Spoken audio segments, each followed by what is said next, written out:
Sit back and relax. You're listening to episode 183 of the WealthTech Today podcast. I'm your host, Craig Iskowitz, founder of Ezra Group Consulting. This podcast features interviews, news, and analysis on the trends and best practices all around wealth management technology. My guest for this episode was Julie Littlechild, founder and CEO of Absolute Engagement. Now, Julie founded this company almost 9 years ago, mainly offering a client survey tool and really laser focused on improving referrals for advisors. And they've been very successful. They've recently launched a new product called the Advice Engagement Engine, which is a sort of combination of advice engagement tools and workflow automation. And we're going to be talking about it more in the episode. Julie's also the author of the bestseller, The Pursuit of Absolute Engagement, which is a book I'm sure you can buy on their website. And before starting Absolute Engagement, she was the founder of another similar company called Advisor Impact, which also built client survey tools. So Julie's really been perfecting the process of gathering and analyzing client feedback and building referrals for advisors for over 25 years. And if you are an executive of a wealth tech firm that's selling software to RIAs, broker-dealers, asset managers, TAMPs, or others, then you should run, not walk, to our website, EzraGroupLLC.com, and fill out the Get in Touch form on the homepage. Our industry experts can deliver a wide range of advice, including competitive analysis, new product evaluations, market insights and strategic advice, client buying decisions, integration, development services, and more. Every vendor needs these things to be successful, especially when entering new markets, and you can get on the right track by going to EzraGroupLLC.com. A few quick housekeeping notes before we continue. Here at Ezra Group, we support a number of nonprofit organizations that do fantastic work for a variety of causes. One you should check out is the Invest in Others Foundation, which you can learn more about at investinothers.org. Please subscribe to the show wherever you listen to podcasts so you don't miss an episode. Now, let's kick this thing off. I'm super excited to invite our next guest on the program. It is Julie Littlechild, founder and CEO of Absolute Engagement. Hey, Julie, welcome. Thank you so much. Thrilled to be here. I am always happy to talk to you. And this is not your first time on the program, right? You're a veteran wealth tech. Absolutely. I'm a two-Peter. Right. You're a multiple Peter. Yeah, you've been here. You know the deal. I know the deal. Where are you calling in from, Julie? I'm at my home office just outside Toronto, so enjoying a little time at home, which is not a bad thing at all. I love Toronto. I haven't been there Yeah. pre-COVID, but can't wait to go back when it's I summer, know. when it's nice out. Summer's better. Spring and fall are awesome. There are a few months you want to avoid, let's face it. Let's face it. There's a few months we just don't want to be. We don't talk about those. In Canada at any point in time, unless I got my snowboard. True. Then I'm in good shape. Cool. Let's just jump right in. Julie, can you provide the listeners 30-second overview with a 30-second elevator pitch for Absolute Engagement? Absolutely. So our focus is on revealing and responding to the feelings, needs, and priorities of prospects and clients, giving advisors the tools to respond to those things in real time, and ultimately to drive personalized engagement at scale. Was that 30 seconds? Do I need some filler? Pretty close. Pretty close. All right. And I like how when you introduce Absolute Engagement, I say, give me the 30-second elevator pitch. You go, absolutely, because it's absolute. See, it's on brand. Keep it that way. I like it. And up until now, you've mainly focused on referrals and client surveys, and you've recently launched a new product. Can you tell us what that is? Yes. So the Absolute Engagement Engine, or the Engagement Engine, is it's still about capturing direct input from clients and prospects at its core. The difference with what we're doing now is helping advisors capture what I would refer to as contextually relevant input at each stage of the client journey. So as a lead is visiting a website, as a prospect is coming in for a meeting, as a new client is onboarded, or a client is coming in for a review, it's all about what do we need to understand about that client in that moment, and how do we need to respond based on what they're thinking and feeling. Yeah, it's so That's what we important do. to organize this and to bring this all into more of an automated process. Did you find that more clients are struggling with doing it manually? Yeah, and I think that was a big part of the driver for us is in a way what we're helping advisors do is have better, deeper, more engaging conversations at the right time and deliver a better experience. Now, you could argue, and I would never disagree, that advisors are often quite good at having good conversations. I mean, for many of them, that's their superpower, right? And so in no world would I say we think we can replace that. But what we did observe is that to do that consistently, to do it at the right time, to do it in a way that appreciated that client feelings and needs are changing, was challenging. And so what we tried to do is say, look, how can we make this more efficient and more effective so that advisors can focus on exactly the right things when they're in those conversations? And full disclosure for everyone listening, I'm on the advisory board of Absolute Engagement. So we've heard about this product for a while. I'm super excited that it's here. And one of the big parts of the product, I thought the benefits of the product, I thought were going to be driving the sales is that it's real time. That in the past they've had to wait weeks or months to get the data. Now they can get it right away in real time almost. So what's the benefit you see in having that over the old method? It has to do, I think, with the relevance of the response. So, look, we've done surveys, as you mentioned, for many years. I'm a believer in gathering feedback, and the traditional method of doing that would be a point in time survey. Maybe it's once a year. I have some clients who say once every 10 years. There's a range on that, but there's a point in time, and it's a one-to-many survey, right? So we survey all of our clients, and there's some real benefits to that if you want to measure satisfaction or you want to understand expectations. But the limitation is if you're trying to go deeper, if you're trying to understand what people are feeling, what they're concerned about, that's very specific to the time. It's very fluid and it's different within couples. And so the survey just doesn't work for that. I can't ask you. I mean, imagine, Craig, we were having a meeting. I was your advisor, and I said, look, 4 months ago, you filled in a survey and you told me you're a bit concerned about this. Can we talk about you? Going like, that was 4 months ago. I changed the next day. So what was missing in that is for certain types of data, we need it to be relevant to the time of the conversation, and we need it to be one-to-one or within couples. Otherwise, it's stale data. And the way data is moving these days, even a couple hours sometimes makes a difference. Sometimes, yeah. Well, I mean, that is the challenge, and at least it allows you to open up a conversation to say, look, as you were coming in for our review, this is how you responded and how you were feeling. This is how your spouse or partner responded, which is a really important part of it. And therefore, here are the conversations that we need to have right now. And so that's what we're trying to make more effective and efficient.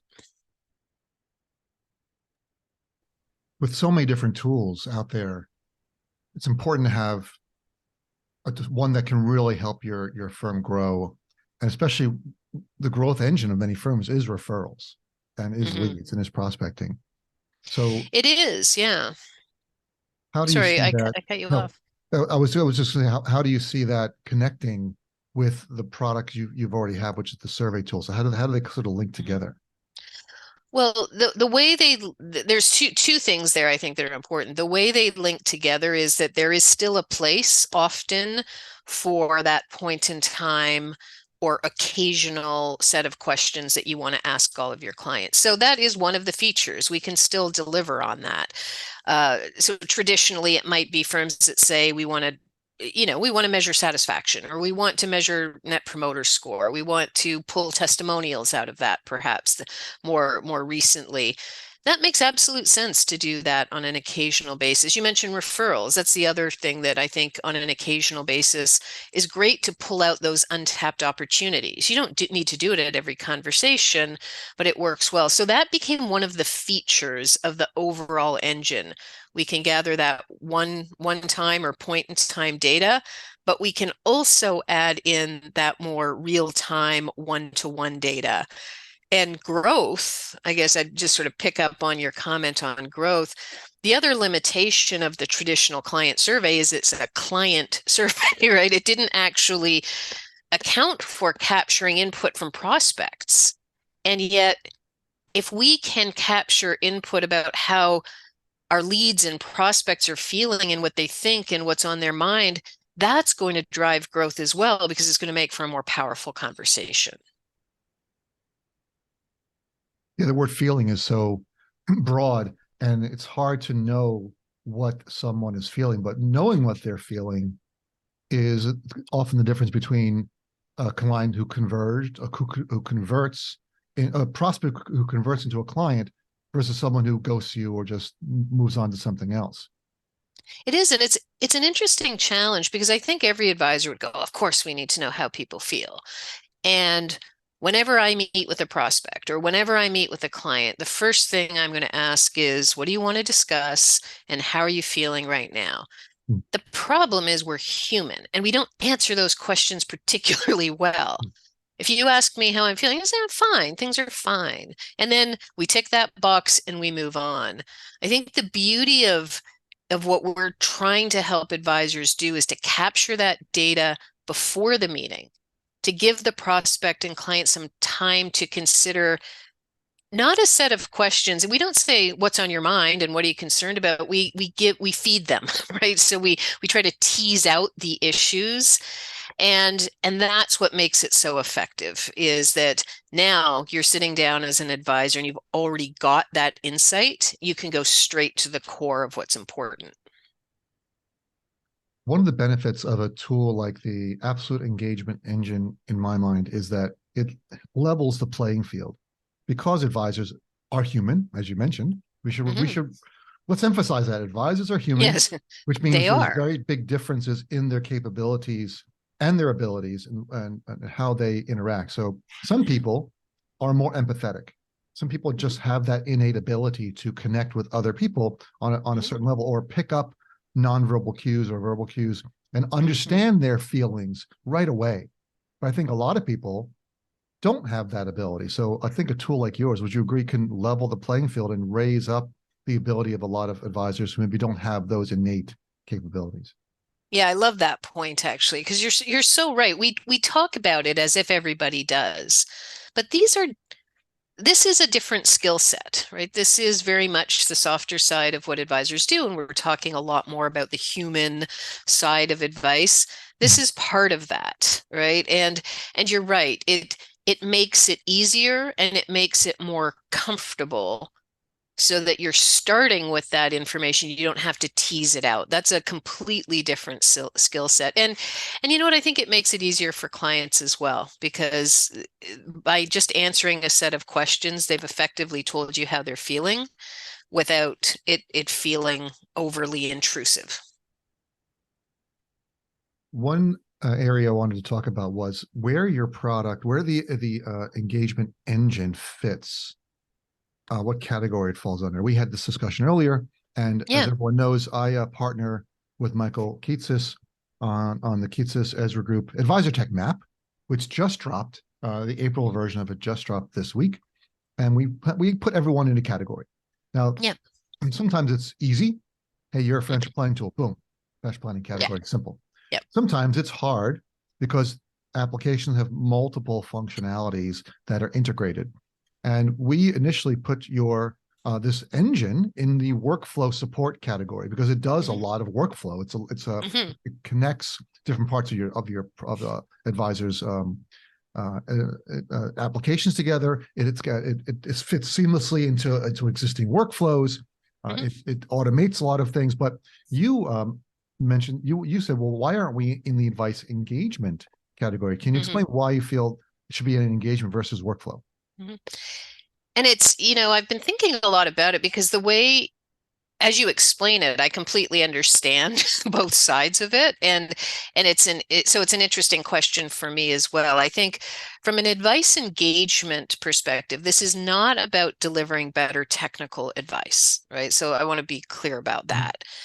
It is about delivering more contextually relevant advice and ensuring that advisors have the tools and the opportunity to have the best possible conversation. So that's where I was thinking of it.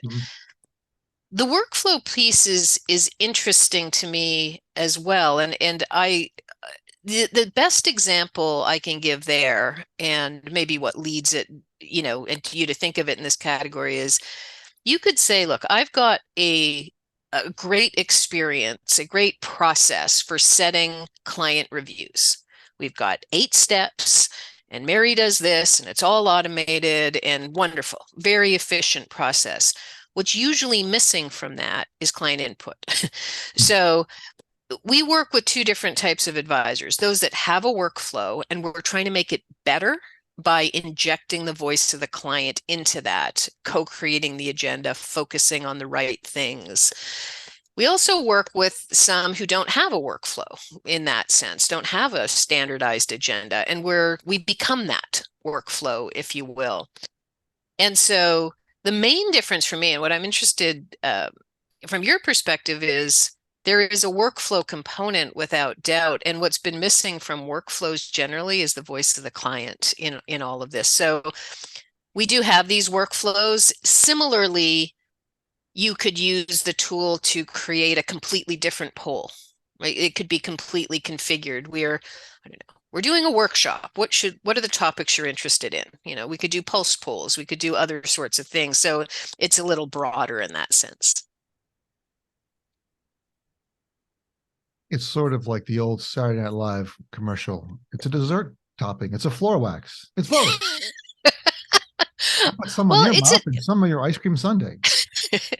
But don't you find that as you build out this map to be the big challenge? I know we did as we were launching this new tool, to say it does so much, and that's good and bad, right? Because it does so much, and yet it's really those specific use cases that seem to resonate more. You can use this tool to drive growth. You can use this to drive engagement. You can use it to measure the relationship. And I have to imagine that's where the confusion of advisors sits as well, as they look at the array of options now. Yeah, it's becoming more complicated. In the past, in this map, Michael started the map in 2017, and there were fewer categories then, and fewer applications, and things have expanded. And we created the advice engagement category sort of as a catch-all. Because we had a bunch of applications that we didn't know where to put them because they didn't fit neatly into any of the other buckets. So companies like Asset Map and FP Alpha and Forward Lane, they didn't fit in there. Bento Engine. Well, it's grown. FP Pathfinder, right? Elements, Lumient are now all in that category, but it was only 2 or 3. There's only 3 or 4 when we started, and more have come about. And now firms are seeing. Now we're getting calls from vendors. How do we get into the advice engagement category? Right? Isn't that interesting? It's become a hot category now. People, that's what we do. We do engagement. Yes, put us in there. Like, well, everyone kind of does that, and especially your firm. It's in the name of your company. It's about engagement. That much I'll say for sure. Absolutely, it's absolutely Let's see. We're here. So I can see it could be an either, and it's a case can be made either way. And I think for a lot of companies that are listening to this, if you're thinking about what category you should be in, if it's not immediately clear, sometimes it's better to be in the category with less vendors, that people Right. can find you easier than being Right. in a more crowded category where it's like, well, I don't know what to pick here. There's just too many. Yeah. So that's But another. It's a marketing tool in some respects. And this is, but I think this is representative of the challenge we see for advisors, because at the end of the day, is what are the objectives? What are the problems they're trying to solve? And that's going to help them choose the tools that are right. So it's complicated because it's complicated, right?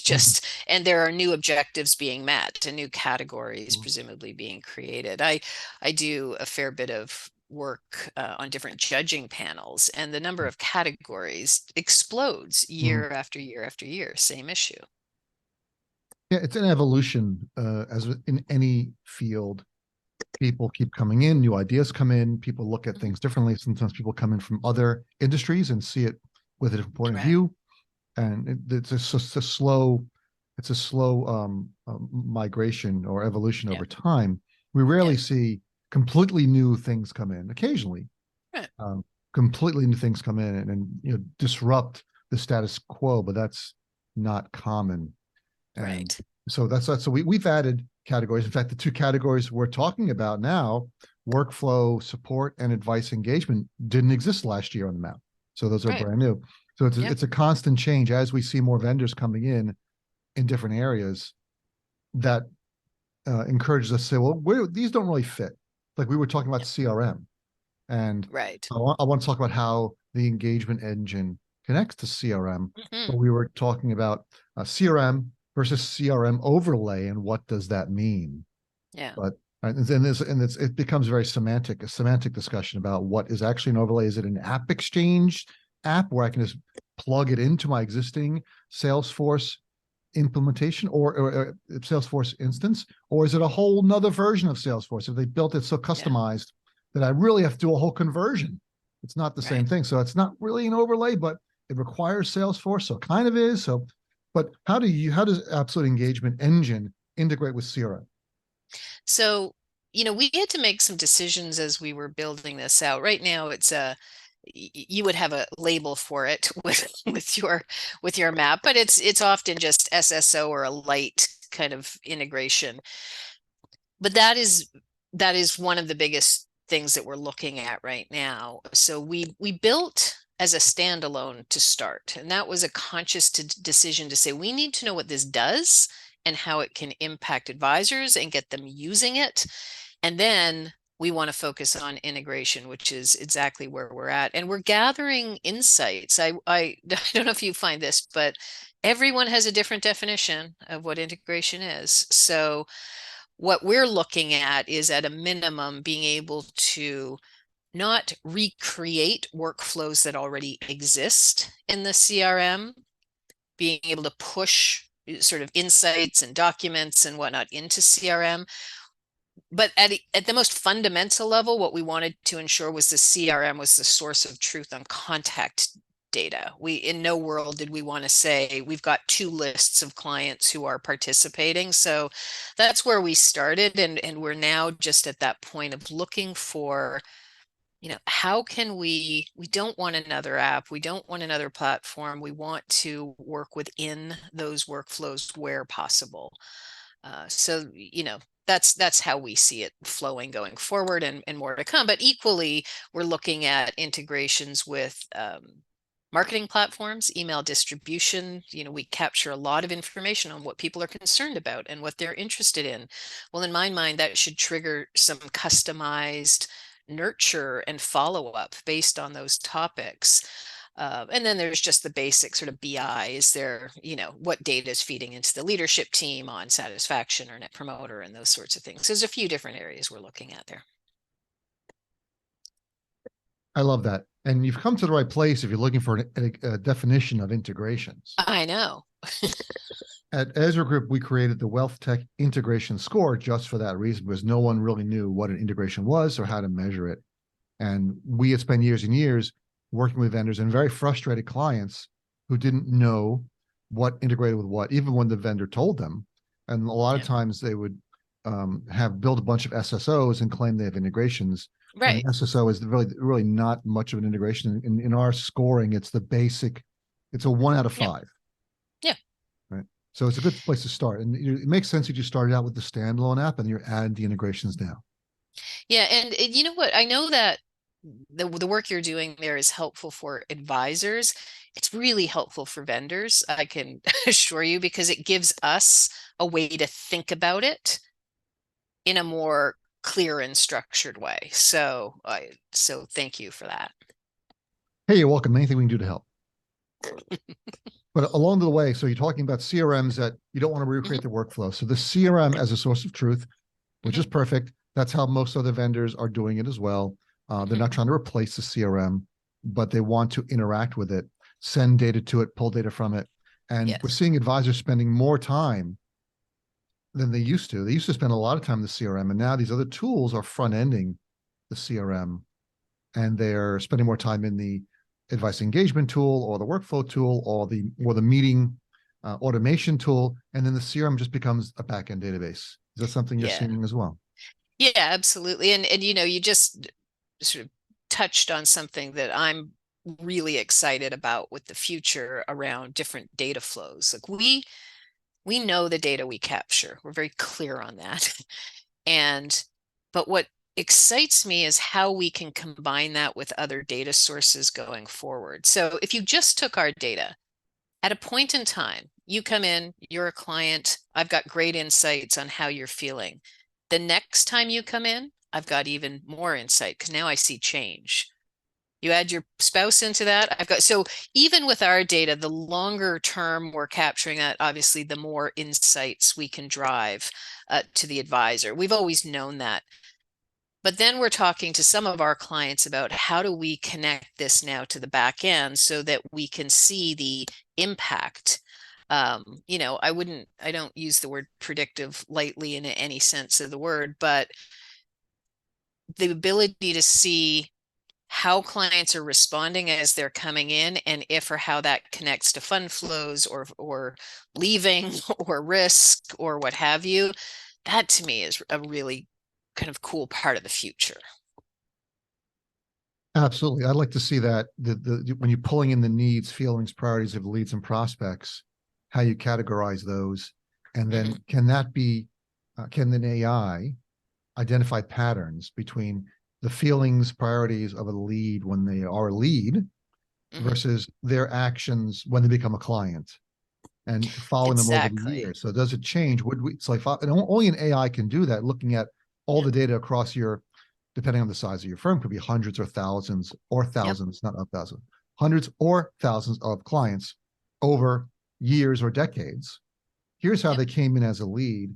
Now here's what the outcome of them is. Oh, they left after a year, or they're our best Yep. clients. And so those type of patterns, I think, would be very helpful. They are. And there's a couple of core indices that we created. One is around confidence and one is around concerns, where we calculate a score. And we also have an alignment score between couples. And so just having that snapshot, so you're going into a meeting and you can see that graph. Here's how Bob responded. Here's how Mary responded. Here's how it's changed over time, is going to drive far different and I think more interesting and relevant conversations. And that's why I do lean towards putting you in the advice engagement category, because a lot of other engagement tools do similar things, different bits and pieces where they'll try to help the advisor communicate with the non-CFO spouse. Yeah, and I love that. That's what I love about this. There's a lot of people looking at the same issues, but from different perspectives. Lumient has some great stuff around that. Um, and so I would agree completely. We need to do that. We just look at it from, different parts of the journey. But I think I've seen a couple lately where they've come out with, like capturing a couple of data points on clients and being able to have a conversation. I love that stuff. We're really looking at the overtime piece of it and how that changes the conversation. So it's the data plus the workflow, and that's where the magic happens, I think. Speaking of overtime, what Mm. trends are you seeing in the market? What data points do you have that you can share about that back that up? So Our focus is obviously very much on experience and engagement. We do our annual investor study every year, go right across channel, across country. We're just about to go into field with the current one. And what has always captured our imagination and has sort of informed what we do is, the basic idea of satisfaction versus engagement. We know that 90% plus of clients are satisfied. We know that they're loyal. That's not our issue. We see that engagement, which we define more as both satisfied and providing referrals, is relatively low. So there are some gaps, there's some opportunities. What I found most compelling about the data over the last few years is we began to sort of scratch below the surface on how people were feeling. And it would be no surprise to you if I said we segmented the data by age. So no surprise, younger people want more digital. I mean, everybody says that, and it's true. That's why they say that. But what I noticed is that the older segment was vastly different in terms of mindset. So the things that they were worried about, their concerns, their priorities, the level of stress, particularly in the 45 to 54-year-old segment, were vastly different from every other segment. And that had a negative halo effect on satisfaction and loyalty and net promoter score. So I think, what the data is showing us just in those examples is we need to be on top of changing expectations because we've got to deliver that, but we've got to go deeper to understand what's really on their mind. Otherwise, we've got client segments who may be at risk right now, and they happen to be some of our most important clients because they're heading into retirement. And if we're not capturing that change, they may look elsewhere or they'd be open to another conversation. That is an issue that all advisors have. Mm-hmm. Right? And they all run into that, then it's that, especially that age segment. Exactly. And to me, that underpins a lot of the experience trends. So we look at a trend toward a more co-created client experience where the client which is exactly what we're doing. The client has a role in defining the agenda, for example. Personalization. Look, I'm not the first to say that, and I won't be the last, but I think it's an incredibly important part of how we need to deliver the experience going forward. And I think technology is making this possible in a way it didn't in the past. And even, maybe related to that, there's been a lot of talk around how technology can support a very human process, right? How can technology actually help us have deeper conversations and support clients in a different way? There's a lot of innovation in all of these areas, and I think that's because those are the trends that we're seeing in the data as well. That's exactly what we're looking for. Can you talk about so we're running out of time, but I want to squeeze in one more question. What's on the roadmap for the Absolute Engagement Engine this year? Yeah, so three big things. We've talked about integration, and that is very much at the top of the list. Expanding the notion of who responds from an individual or couple to the entire family. So really looking at the multi-generational input and how that drives the plan and process. And leaning into that data and analysis over time to get deeper insights. So all of that's really kind of consuming us in terms of the development plans. Terrific. All right, so we're out of time. Julie, tell us where we can find out more about the engine. AbsoluteEngagement.com. There's information on the product. You can see our blog and access any of our ongoing research there. Julie, thank you so much for being on the program. It is always a pleasure to speak with you. Thank you. Appreciate you. Hey, it's Craig again. Here are my top 3 takeaways from this episode.